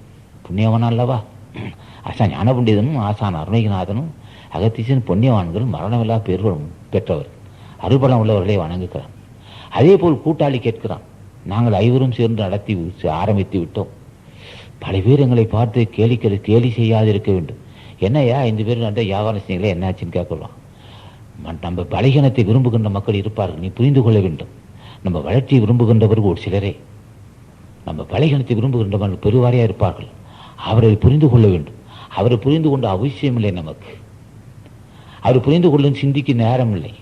நாம் கட்டுக்கோப்பாக இருக்க வேண்டும். நீ பூஜை செய்து ஆசி பெற்றுக்கொள், கட்டு உடையாமல் உங்களை காப்பாற்றுவான், வியாபாரம் தடைபடாது, வஞ்சனை இருக்காது. இங்கே அப்படி ஒரு சிலர் பொருளாதார பொருள் பற்று காரணமாக, சிற்றறிவு காரணமாக, கொனைக்கேடு காரணமாக பிரச்சனை வந்தாலும் இந்த தலைமை தாங்குகிறவன், இந்த 5 ஒருவன் பூஜை செய்தனாலே அதை அனுசரித்து செல்வான். அல்லது இன்னொன்று கேட்க வேண்டும். நாங்கள் 5 சேர்ந்து ஒரு வியாபாரம் செய்கிறோம், அதுக்கிடையில் ஒருவரை புரிந்து கொள்ள நீ அருள் செய்யணும்னு கேட்கணும். ஒருவரை புரிந்து கொள்வதற்காக அருள் செய். புரிந்து கொண்டா போதும். புரிந்து கொண்டால் நாங்கள் வெற்றி பெறுவோம்னா, புரிந்து கொள்ளுகின்ற அறிவாவது போதும்னா அது சாதாரண விஷயம் இல்லை. கணவனை மனைவி புரிந்து கொள்வதும், மனைவியை கணவன் புரிந்து கொள்வதும், பிள்ளைகளை போட்டு அப்பா தாய் தந்தைக்கு தெரியும். மகன் மகளை பற்றி தாய் தந்தைக்கு நன்கு அறிந்து கொள்வார். ஆனால் தாய் தந்தையை பற்றி பிள்ளைகள் அறியுமா என்பது கிடையாது. என்ன காரணம்? அவர்கள் அறிந்து கொள்வது பாச உணர்ச்சி. பையனுடைய குணங்கள், பிள்ளைகளோட குணங்கள் தெரியும். தாய் தந்தையுடைய குணங்க பண்புகளை பிள்ளைகள் அறிவதற்கு என்ன உபாயம்? இந்த புரிந்து கொள்ளுகின்ற நட்பு. நண்பனை பற்றி நண்பன் புரிந்து கொண்டான், மனைவியை பற்றி கணவன் புரிந்து கொண்டான், கணவன் என்பதை இருவன் புரிந்து கொண்டான். ஆக ஒருவரை புரிந்து கொண்டு செயல்படுதல், இது எப்படி வரும்னு கேட்டான். ஒருவரை புரிந்து நட்பு பெருக்கிக் கொள்வது சாதாரண விஷயம் அல்ல, அதுக்கு புண்ணியம் செய்திருக்கன்னு சொல்லுவான். ஆக இதெல்லாம் தலைவனை பூஜை செய்தால் எல்லா வாய்ப்பும் கிடைக்கும். உலகம் எந்த முன்னமே சொன்னோம், நல்ல நேரம் எதுன்னு கேட்டான். நல்ல நேரம் குண்ம நோய் உள்ளவனுக்கு நல்ல நேரமா, தொழுநோய் உள்ளவன், புற்றுநோய் உள்ளவன் ஏசினான். அது அங்கேயே பாதம் வந்தது. ஆக நல்ல நேரம் நோயாளிகளுக்கு கிடையாது. நல்ல நேரம் நல்ல உடல் ஆரோக்கியமும் நல்ல சுற்றுப்புற சூழ்நிலை தான் நல்ல நேரம் சொல்லுவான். ஆக இதெல்லாம் நல்ல நட்பு, உணரக்கூடிய பண்புகள். உலகம் நமக்கு சாதகமாக இருக்க வேண்டும். உலகம் நமக்கு சாதகமாக இருக்குன்னு சொன்னா என்ன ஐயா வேணும்னு கேட்டான். அங்கே அறிவுக்கு வேலை, அறிவும் கடவுள் கொடுத்ததான், நீ கற்ற கல்வியும் கடவுள் கொடுத்ததான். அது ஒன்றும் பெரிய நீ மலையிலிருந்து கொண்டு இல்லை, ஒன்றுகிட்ட கல்வியை அறிவெல்லாம் அவன் கொடுத்தது. புரிந்து கொண்டு உணரக்கூ நம்மை பற்றி புரிந்து கொள்கின்ற விவசாயம். நம்ம பெற்ற வேலை செய்யறான் அல்லவா, நம்ம கிட்ட பண்ணையா இருக்கிறான், பண்ணையால் அவனை நாம புரிந்து கொள்ளணும், நாம் அவனை புரிந்து கொள்ளணும். அதுவே பெரிய புண்ணியம். நாம் அவனை புரிந்து கொண்டு நாம் அவனை புரிந்து. அப்போ ஒருவருக்கு ஒரு புரிந்து கொள்வது சின்ன விஷயம் அல்ல. நல்ல உணர்ச்சி புறமா வேலை செய்வான். சில இடத்துல பண்ணையால் வேலை செய்வான், உணர்ச்சி புறமா வேலை செய்வான். கடையில் ஜவுளி கடையோ அல்லது பலசர கடையிலையோ உணர்ச்சி பூர்வமாக செய்திருக்கிறவனுடைய மேலேயே சந்தேகப்படுகின்ற பாவச்செயல். என்னையா பாவச்செயல்லாம்?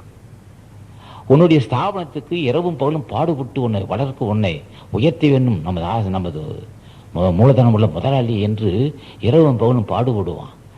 அவன் மீது சந்தேகப்படுகின்றாயே, இது பாவத்தின் சின்னமா புண்ணியத்தின் சின்னமான்னா? புண்ணியத்தின் சின்னம் தானேயா உன் மீது அவன் அன்பு கொண்டிருக்கிறான். உன் நிலை உன் ஸ்தாபனத்தையே காப்பாற்ற நினைக்கிறான். ஒரு மாமனா இருக்கலாம், மச்சனா இருக்கலாம், அண்ணனா இருக்கலாம், தம்பியா இருக்கலாம். உனக்கு புரிந்து கொடுக்கின்ற அறிவு வேணும் அல்லவா? அந்த வாய்ப்பு கொடுத்தாலும் அவன் நல்லவனா கெட்டவனா என்பது அறிந்து கொள்வதற்கு வாய்ப்பு தர வேண்டும். அது தலைவன் ஆட்சியிருக்க வேண்டும். ஏன்னா நம் மீது அன்புள்ளவன், நம்ம வளர்ச்சியிலே ஆர்வம் உள்ளவன், நிலை உயர பாடுகொண்டிருக்கின்றவன், அவனை பற்றி புரிந்து கொள்வதற்கும் ஆசான் ஆசி இருக்க வேண்டும். ஆசான் ஆசி இருந்தால் புரிந்து கொள்ள முடியாது. இது தலைவன் ஆசி இருக்க வேண்டும். இதெல்லாம் நம்ம சொல்லிக்கிட்டே வருவோம். பாரு, ஆக இந்த காலகட்டத்தில் ஆன்மீகம் என்பது இல்லறத்தை நடத்திருக்கும் துணையா இருக்கணும். தலைவன் ஆசி இருக்கணும். ஆன்மீகம் எதுன்னு கேட்டான், அருள் பலம் உள்ளவர்கள், ஞானிகள் அருள் பலம் உள்ளவர்கள், எல்லாமே கடவுள் தன்மை அடைந்தவர்கள். அருள் பலம் உள்ளவன் துணை கொண்டு செம்மையாக நடத்த வேண்டும். எல்லாவற்றுக்கும் நட்பை பெருக்குக்கொள். அதே சமயத்தில் அது உடல் ஆரோக்கியம், நோய் நொடி இல்லாமை, வறுமை, பகைமை இருக்கக்கூடாது. அப்போ ஞானிகளை வணங்கினால் பகை இருக்காதுன்னு சொல்கிறோம். ஞானிகளை வணங்கினால் நல்ல நட்பு அமையும்னு சொல்கிறோம். ஞானிகளை வணங்கினா உடல் ஆரோக்கியம்னு சொல்லியிருக்கிறோம். ஞானிகளை வணங்கினா கடன் சுமை இருக்கான்னு சொல்லியிருக்கோம். ஞானிகளை வணங்கினா குடிப்பழக்கம் இருக்கான்னு சொன்னோம். ஞானிகளை வணங்கினா சூதாடு பழக்கம் இருக்கான்னு சொன்னோம். ஞானிகளை பூஜை செய்தால் சோம்பேறித்தனம் இருக்காது.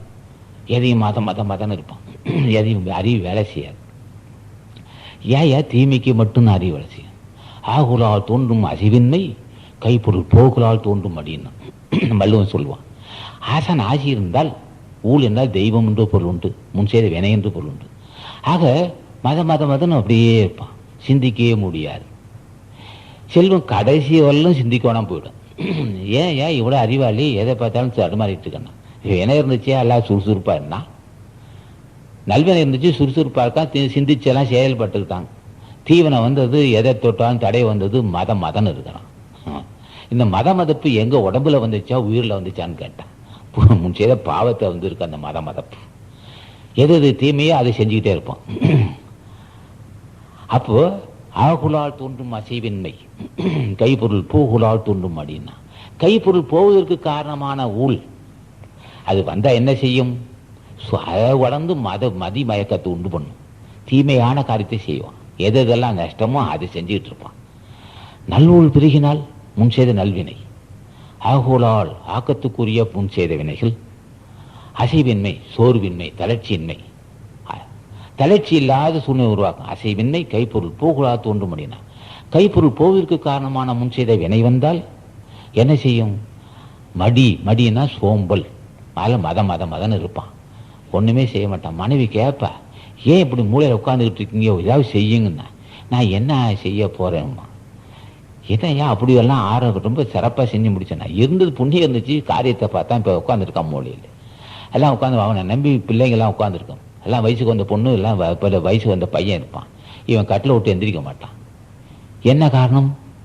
ஆகுலால் தோன்றும் அசைவின்மை கைப்பொருள் போகுலால் தோன்றும் அப்படின்னா, கைப்பொருள் போவதற்கு காலம் வந்துச்சு, அவனுக்கு அறிவு வேலை செய்யலை. ஆக நல்ல ஊழ் முன் செய்த தீவனை அல்லது நல்வினைன்னா, சரி நல்வினையை எப்படி நாங்கள் பெருக்கிக் கொள்வது? நாங்கள் மேற்கொள்கின்ற காரியம் தடையெல்லாம் நடக்கணும்.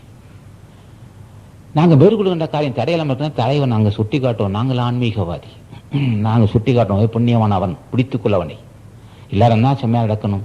இப்போ முன் செய்த வினை தாயா எனக்கு அறியாமை உண்டு பண்ணது, முன் செய்த வினைதான் எனக்கு சோர்வு உண்டு பண்ணது, முன் செய்த வினைதாயா மருந்து மாத்திரையில் போய் நிற்கிது, முன் செய்த பாவம் தாயா எதைத்தான் தடைப்படுதுன்னா, அதுக்கு என்னையா வினை? இப்போ எல்லாரத்தான் என்ன செய்யணும்? முன் செய்த பாவம் தொட்டது தொலங்களை தடைப்பட்டிருக்கு, என்னையா செய்யலான்னா, ஒன்றும் கவலைப்படாத, இப்போ நாங்கள் சொல்கிறோம் வாய்யா, உனக்கு தெரியும், நான் இப்போ சுட்டி காட்டுறோம் நல்லவா ஆசான் ஞான பண்டிதன் நல்ல அகத்தீசன் நாள் திருமூல தேவன், அது ராமலிங்க சாமி, மிகப்பெரிய ஞானிகளை அழைத்துப்பார். அவன் ஊழ்வினையை வென்றவன், மடமையை தூள்படுத்தியவன், மரண விழா பெருவாள் பெற்றவனை புரிந்து கொள். பூஜை செய்து வந்தால் சுறுசுறுப்பு வரும், எதெல்லாம் நன்மை தருமோ அதுக்கு மட்டும் அறிவு வேலை செய்யும். பதம் என்ன சொன்னா, பாவத்தின் சொன்னா எது தீமையோ அதை செய்து முடியும், எது நஷ்டமோ அதை செம்மையாக செய்து முடிப்பான். எது நஷ்டமோ அதை செம்மையாக செய்து முடிப்பவன் பாவத்தை சின்னம். அவன் வள்ளுவன் சொன்ன ஆகுலால் தோன்றும் அசைவின்மை கைப்பொருள் பூகுலால் தோன்றும் அப்படின்றான். ஆக கைப்பொருள் போவதற்கு காரணமான ஊழ்வினை வந்தால் எது நஷ்டத்துக்கு செஞ்சிட்டுவான். சரி, நம்ம வணங்குகிறோம் புண்ணியவான், நல்வினை தீவினை கடந்தவன் ஞான பண்டிதன். அவனுக்கு இறப்பும் இல்லை பிறப்பும் இல்லை, மனம் மாயை இல்லை என்றும் ஒரே தன்மையானவன், நிற்குணமானவன், நிர்மலமற்ற ஜோதி. அந்நிர்மலமான ஜோதி ஆகிய தலைவனை பூச்சி செய்தால் ஊழ்வினை வந்தது உண்மைதான். முன் செய்த ஊழ்வினை என்ன செய்து நட்பை கெடுத்தது. இத்தனை ஆண்டுகள் என்னோடு இருந்து பழகியவன் என்னை ஏன் வெறுக்கிறான்? பாவத்தின் சின்னம்னா ஊழ்வினை நட்பை கெடுத்தது, உடல் ஆரோக்கியம் கெடுத்தது. ஆரோக்கியம் பண்ணது மனசை தடுமாறுது, மன அமைதி இல்லை. மன அமைதி இல்லாததுக்கு காரணம் என் அறியாமையா? அது நான் செய்த பாவமான்னு கேட்டான். நீ ஒன்று அறியாமையே பாவம் தானையா, மன அமைதி கெடுவது அதை விட பாவம் தான். ஆக இது என்ன சொன்னா, புண்ணியவான் ஞானிகள் புண்ணியவானை வணங்கினால் எல்லா நன்மையும் உண்டாகும், இந்த அறியாமையை விலகும். அறியாமை என்பது ஒன்றை புரிந்து கொள்ளாமை தான் சொன்னமே. நல்ல நண்பனாயிருப்பான், நல்ல தொழிலாளி நமக்கு துணையா இருப்பவனெல்லாம் பகைத்து கொள்வான். ஆக இதெல்லாம் பகைத்து கொள்வான்னு சொன்னா இதெல்லாம் முன்சேதவை என்னன்னு கேட்டான். நல்வனை மிகுதி ஆக்க வேண்டும். நல்வனை மிகுந்தால் ஆக்கம் வரும், தீவனை மிகுந்தால் கேடு வரும்னு சொல்லிட்டான். அப்போ நல்வனை நல்வனை மிகுதி ஆக்கணும். ஐயா அன்னதானம் செய்யணும், புண்ணியத்தை சேரணும், அன்னதானம் செய்யணும். எங்கேயே செய்யறது? புண்ணியம் செய்யறதுக்கு கையில காசு இல்லை, எங்க புண்ணியம் செய்யணும்? வேண்டாம், புண்ணியம் செய்யறப்ப காசு இருந்தா செய்யலாட்டி போ, தலைவனை கும்பிடணும். தலைவனை பூச்சி செய்ய முடியலையா, மன அமைதி இல்லையான்னு கேட்டான். மன அமைதி இல்லை, அது எனக்கு தெரியணும். இதற்கு இடையில பூந்து சரி ஏதோ நமக்கு நேற்று பேசினோம், ஒரு 100 மூட்டை மிளகா சொன்னோம், கிலோ 50 ரூபாய்க்கு விற்றுது. இன்னைக்கு வாங்கினோடனே 45 வந்துடுச்சு. ஆஹா, ஊழ்வினை தாக்குது, நம்மை ஊழ்வினை தாக்கி விட்டது. ஏதோ கால சூழ்நிலை சரியில்லை, தரமான ஒரு மிளகா வாங்கியதுலேயே கிலோவுக்கு 5 ரூபா போடுச்சு. இன்னும் நாளைக்கு மறுநாள் இன்னும் 5 ரூபா போடுச்சுன்னா, ஆக அந்த அறிவு எங்கே போய் வேலை செய்யுது? எது நஷ்டமோ அதை வாங்கி வச்சிருக்கான், நஷ்டப்பட்டுக்கிட்டே போகும். புண்ணியம் மிகுந்தா என்ன சொல்லும்? நிதானிச்சு செய்யப்பாங்க. இந்த நிதானிச்சு செய்யன்னு சொல்ற அறிவு எங்கேருந்து வந்தது? புண்ணியத்திலிருந்து வந்தது. வாங்கி போடு, 500 மூட்டை 100 மூட்டை 200 மூட்டை வாங்கி போடனா, பாவத்தின் சின்னன்னா. ஆக ஆகுலால் தோன்றும் அசைவின்மை கைப்பொருள் போகுலால் தோன்றும் அப்படின்றான். ஆக கைப்பொருள் போவதற்கு காரணமான அறிவு வரும்போதிலே ஆசான் தடுத்து விடுவான். ஆசானை கேட்கிறான், நான் மேற்கொண்ட வியாபாரத்தில் நன்மை தீமை எனக்கு புரியவில்லை. நான் மேற்கொண்ட வியாபாரம் அல்லது தொழிலில் லாபம் இருக்குமோ நன்மை இருக்குமோ தெரியவில்லை. வினையின் காரணமாக தடைபட்டு போகலாம். ஆனால் நீ எனக்கு அருள் செய்யணும். என்னை நம்பி பிள்ளை குட்டி இருக்குது, நான் கௌரவமாக வாழ விரும்புகிறேன். பாரம்பரியமாக சொன்ன சொல் தவறாத குடும்பத்தில் வாழ்ந்து நான் இருக்கிறேன். ஆகவே நான் மேற்கொள்ளும் காரியத்துக்கு நீ துணை இருக்க கேட்கணும் தலைவனை. கேட்டாக்க அருள் செய்வான். ஆக ஊழ்வனையும் வெல்லலாம், முன்செய்த வினையை வெல்லலாம். முன்செய்தை தான் முன்னே சொன்னால் ஆரோக்கியம் இல்லைன்னா, ஆரோக்கியம் இல்லாத வாழ்க்கையை கொடுத்து முன்செய்த வினைகள்னு சொல்லுவோம். ஆக ஆரோக்கியமான வாழ்க்கைக்கு ஆசா ஞான பண்டிதன் ஆச்சரிக்க வேண்டும், தினமும் தியானம் செய்ய வேண்டும். நாம் சொல்லுவதெல்லாம் நாங்கள் சொல்வதெல்லாம் என்னுடைய அனுபவத்தை சொல்கிறேன். தலைவனை புரிந்து பூஜை செய்கிறேன் நான். ஆசான் அகத்தீசனை திருமலை தேவனையை பூஜை செய்கிறோம். அடியனுக்கு ஞான சித்திக்க வேண்டும், அதுக்குரிய அறிவும் பரிபக்கம் தர வேண்டும், முன் வைத்த காலை பின் வைக்காது தீரம் தர வேண்டும் என்று நாங்கள் கேட்குறோம். அதெல்லாம் நாங்கள் கேட்டு பெற்றிருக்கோம், நீங்களும் கேட்க வேண்டும். ஆக நாங்கள் சுட்டி காட்டுவர அனுபவம், எனது அனுபவம். நாங்கள் மேற்கொண்ட காரியம் தடைபட்டு போகாது. என்னையா எனக்கு இருக்கிறது 100, எல்லாம் இருக்கிற இந்த தொண்டர்களே போதும். இருக்கிற தொண்டர்கள் துணை கொண்டு எல்லா வேணும் செய்வோம். அற்புதமான காரியம் செய்வோம். 102 முறை 1153 திரும்ப செஞ்சோம். ஏன்னா எல்லாம் கோடீஸ்வரலாம் இல்லை, டாட்டா பொருளாவா கோயாங்கவா இல்லை, இருக்கிற தன்பர்கள் இருந்தாங்க, அதெல்லாம் செஞ்சிட்ருக்காங்க. நாங்கள் மேற்கொண்ட காரியம் தோல்வி என்ற பேச்சே இல்லை. என்ன சிறப்புன்னா, தலைவனை பூஜை செஞ்சேன், காரியத்துக்கு முன்னே பூஜை செஞ்சேன். ஆசானை கேட்குறேன், நாங்கள் மேற்கொண்ட காரியம் தடைப்பட்டு போனால் எனக்கும் தொண்டர்களுக்கும் மன வேதனைப்படும், நீர் அருள் செய்யணும்னு கேட்டோம். எடுத்துக்கொண்ட காரியத்தை வெற்றிகரமாக முடிச்சுட்டு போடலாம் போது கேட்டது கொடுத்துட்டு போயிட்டுன்னு போடுவோம். ஆக நாங்கள் கேட்க வேண்டியது கேட்டோம், பெற வேண்டியது பெற்றிருக்கிறோம். நீங்கள் கேட்க வேண்டிய இப்படி இன்னாரன்னு சுட்டி காட்டி உங்களுக்கு சொல்லியிருக்கிறோம். நாங்கள் ஆன்மீகவாதி. நாங்கள் மேற்கொண்ட செயலே நாங்கள் மேற்கொண்ட செயலே வெற்றி, நாங்கள் மேற்கொண்ட செயலே அதுக்கு எடுத்துக்காட்டாகும். ஆமாம், உண்மைதான். தலைவனை புரிந்து பூஜை செய்தவர்கள், தலைவனை புரிந்து பூஜை செய்த முறை கற்றவர்கள், அவர் சொல்வதை பின்பற்ற வேண்டும். மறுபரிசனை இருக்கக்கூடாது. மறுபரிசனையே பாவத்தின் சின்ன ஐயா. ஓங்காரக்குடி ராசான் பேசுகின்ற கருத்தை மறுபரிசம் செய்தாலே பாவத்தின் சின்னம், அப்படியே ஏற்றுக்கொண்டால் புண்ணியம் செய்தாகணும். என்ன காரணம்? நாங்கள் எங்கள் செயலை எடுத்துக்காட்டு, நாங்கள் சொல்வது உண்மை, உண்மை என்பதற்கு எடுத்துக்காட்டு செயல்பாடுகள். இதெல்லாம் புரிந்து கொண்டு உலக மக்கள் என்ன செய்ய வேண்டும்? இப்போ நம்ம பதிவு செய்யறது வாய்ப்பாக போயிருக்கு. இப்போ இது 14 பதிவாகிட்டு இருக்குது. இது புண்ணியத்தை ஒரு புண்ணியம் தான். உலக மக்கள் கேட்கலாம், அப்போ காரியங்கள் தடைபடாமல் இருப்பதற்கு அறிவா, திறமையா, நட்பா என்று ஆய்ந்து பார்த்தால் காரியங்கள் தடைபடாமல் இருப்பதற்கு ஒன்று புண்ணியம், ஒன்று அருள்படம் சொன்னான்.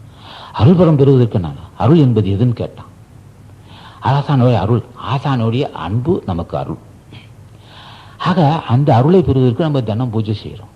காரியங்கள் தடையில்லாமல் இருக்கு. இல்லறத்தாருக்கு ஒன்றியமையாதது புண்ணியபலம் அருள்படம்னு சொன்னான். புண்ணியபலம் அருள் பெறுவதற்கு என்ன வேணும்னு கேட்டான். அறிவு வேணும்னு சொன்னான். அந்த அறிவு எங்கன்னு கேட்டான். ஆசை அருள்னு சொன்னான். ஆசான் அருள் பெற்றா அறிவு வரும், அருள் பெற்றா செல்வம் இருக்கும், அருள் பெற்றா எல்லாம் நன்மை வரும். ஆகவே இதெல்லாம் ஒன்று சார்ந்தே இருக்கும். ஆகவே இந்த நாங்கள் சொல்லுகின்ற கருத்துக்கள் எங்களுக்கு வாய்ப்பு கிடைத்திருக்கு, தலைவன் ஆட்சி பெற்றிருக்கிறோம். எதையும் நாங்கள் எதையா நீ சுருக்கமாக சொன்ன எதை வேணாலும் நாங்கள் சாதிப்போம் ஐயா. நியாயத்துக்கு உட்பட்டது மட்டும் எதை வேணாலும் சாதிக்கலாம். இப்போ நோயாளி இருக்கிறாங்க ஐயா, என்னை தொடர்ந்து வாரத்துக்கு ஒரு முறை ஐயா எங்களால் முடியல ஐயா, என்னால் முடியல, தாங்க முடியல அப்படின்னு சொல்லிக்கிட்டே இருப்பான். இது சொல்லும்போது தலைவன் ஞான பண்டிதன் பார்த்துக்கிட்டு இருப்பான். தொடர்ந்து என்னால் முடியலையா, பலதானே சொன்னேன், நீங்கள் தான் அருள் செய்யணும்னு கேட்டால் ஆசான் மண்டபம் எனக்கு அருள் செய்வோம். ஆக எங்களை காணுவதல்ல, எங்களை சுற்றி இருக்க தலைவனை பாருங்க. இந்த குடியில் எப்படி இருக்குன்னு கேட்டால் பெரிய பெரிய மகான்கள், புஜண்டர் மகரிஷி என்ன, போக மகரிஷி என்ன, திருமலை தேவன், காலாங்கி, கரூர் முனிவன், அத்தனை பேர் இருக்காங்க இங்கே. அவர்களாம் அவருடைய ஆட்சி பெறுவதற்கு தினம் பார்த்தாலே போதும். அது தினம் வர வேண்டியதில்லை.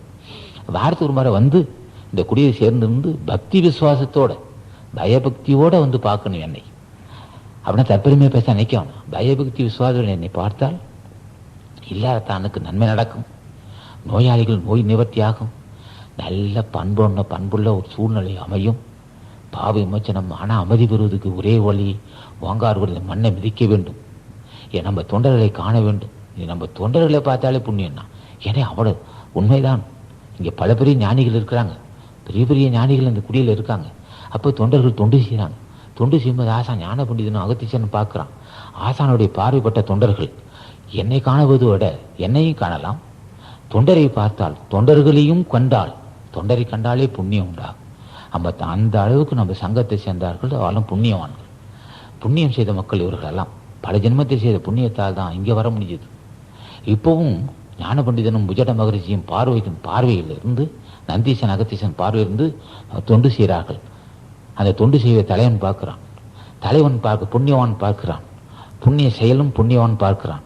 ஆகவே நம்ம தொண்டர்களை பார்த்தாலே துன்பம் தீரும். அவ்வளோ வாய்ப்பு நம்ம தொண்டர்கிட்ட இருக்கு, என்னிடம் இருக்கு. ஆகவே இந்த இடத்தை விட்டால் இல்லறத்தார்களுக்கோ அது துறவார்த்தானுக்கோ மன உளைச்சலுக்கோ பெரும் பாவத்தின் விடுபடுவதற்கு இதுதான் இடம் என்று சொல்லி இன்று பேசப்பட்ட கருத்துக்கள் என் அனுபவத்தில் சொல்லியிருக்கிறேன். இது உலக மக்களுக்கும் மிக்க பயன்படும் நினைக்கிறேன். மன அமைதி பெறுவதற்கு மார்க்கமே இல்லையா என்று இயங்குகின்றவன் தடுமாறுகின்றான். இதோடு ஒரு அன்பர் வந்தார், மன அமைதி இல்லைன்னா அது என்ன சொல்லுவது? அப்போ 2 புஸ்தகம் வச்சிருக்கோம், 2 ரூபாய்க்கு அந்த ஒரு போட்டி தொப்பு வச்சிருக்கிறோம். 331 மகான்கள் இருக்கும். அத்தனை பேரும் மன அமைதி உள்ளவன், அத்தனை பேரும் சாவை வென்றவன், அத்தனை பேரும் புண்ணியவன். அந்த போட்டி தொகுப்பை நாங்கள் நல்ல மனசோடு வெளியிட்டிருக்கிறோம். சும்மா சாதனை இல்லை, வெற்று சுலபங்கள் நினைக்காதீங்க. அதை ஓம் அகத்தியர் திருவடிகள் போட்டி, ஓம் அருணகிரிநாதன் திருவடி போட்டு, அது ஒரு பெரிய கடல், எல்லாம் புண்ணியவான்கள். அது போட்டி தப்ப படி. அந்த போட்டி தப்பை கொண்டு போய் பயபக்தி பணம் கொடுத்து 2 ரூபா கொடுத்து வாங்கினாதான் மதிப்பு வெள்ள தூக்கி செஞ்சிருவான். அந்த புஸ்தகத்தெல்லாம் உலகெங்கும் பரவணும். திருச்சி மார்க்கெட்டில், திருச்சி கடத்தலில் போகணும். ஒரு உன்னதமான புத்தகம், உயர்ந்த புத்தகம், கடவுள் தன்மை உள்ள புத்தகம் அப்படின்னு சொல்லி கடத்தலாம் கொண்டு போய், உலக மக்களே, இரவு நேரத்தில் தூங்க முடியாமல் தடுமாறாதே, தூக்க மாற்ற இல்லாமல் தூங்க முடியாது என்பதற்கு தெரியும். இதோ மாமருந்து, தூக்கமின்மையால் தடுமாறுகின்ற மக்களே, இது ஒரு மாமருந்து. இல்லறத்தார்களே, உங்கள் காரியம் தடைபட்டு தடுமாறி நீ ஒன்று வீடு விட்டு வெளியே மலை மக்களை விட்டு ஓடுகின்றாயே, உனக்கு ஒரு அரிய மருந்து வைத்திருக்கிறேன். உலக ஆன்மீகவாதிகளே, நீங்கள் இன்னதோ அதுவோ இதுவோ இன்னும் தடுமாறாதீர்கள். உங்களுக்கு ஒரு மாமருந்து இருக்கு இந்த சிறிய புத்தகம் என்று உலகமெல்லாம் சொல்ல வேண்டும். அந்த மக்கள் எல்லாம் அறிந்து கொள்ள வேண்டும். இந்த போட்டி தொகுப்பு சின்ன விஷயம் நினைக்காதீர்கள். ஆசான் அகத்தீசன் திருவுருவப்படம் இருக்கு, எல்லாம் சொல்ல வேண்டும், மக்கள் மத்தியில் பரவ வேண்டும். உலக மக்கள் உய்யும் பொருட்டு வந்து தோன்றியதான் நமது அகத்திய சன்மார்க்க சங்கம், உலக மக்களை நல்வழிப்படுத்துகின்ற சங்கம். ஏன்னா அந்த அளவுக்கு அறிவு இருக்கான்னு கேட்டான். எங்கிட்ட கல்வி இல்லை, அருள் உள்ளவர்கள் நாங்கள் எல்லாம். தலைவனை புரிந்து பூஜை செய்யனாலே அருள் பலம் உள்ளவர்கள் நாங்கள் நாமெல்லாம். ஆகவே நாம் சேர்ந்து உலக மக்களுக்கு ஒரு நல்வழி காட்டுவோம், மன அமைதிக்கு துணை புரிவோம், எங்கு பார்த்தாலும் புண்ணியம் செய்வதற்கு துணையாக இருப்போம், தான தர்மத்தை செய்ய சொல்லுவோம், தலைவனை பற்றி தலைவனை புகழ்ந்து பேசுவோம், எல்லோரும் இன்புற்று வாழ்வோம். தேதி 39/11/1998 கிழமை, ஞாயிற்றுக்கிழமை வாங்காடுன்னு பேசியிருக்கிறோம். இது ஏன் அறிவிக்கப்பட்டது பேசியிருக்கிறோம், அறிவிக்கப்பட்ட சந்தைகளை பேசியிருக்கிறோம். அன்பர்கள் அது பயனடையணும் என்று உங்கள் திருவடி வணங்கி கேட்டுக்கிறோம். ஆகவே ஓம் அகத்தீசாய நம, ஓம் அகத்தீசாய நம, ஓம் அகத்தீசாய நம, ஓம் அகத்தீசாய நம, ஓம் அகத்தீசாய நம, ஓம் அகத்தீசாய நம, ஓம் அகத்தீசாய நம, ஓம் அகத்தீசாய நம, ஓம் அகத்தீசாய நம, ஓம்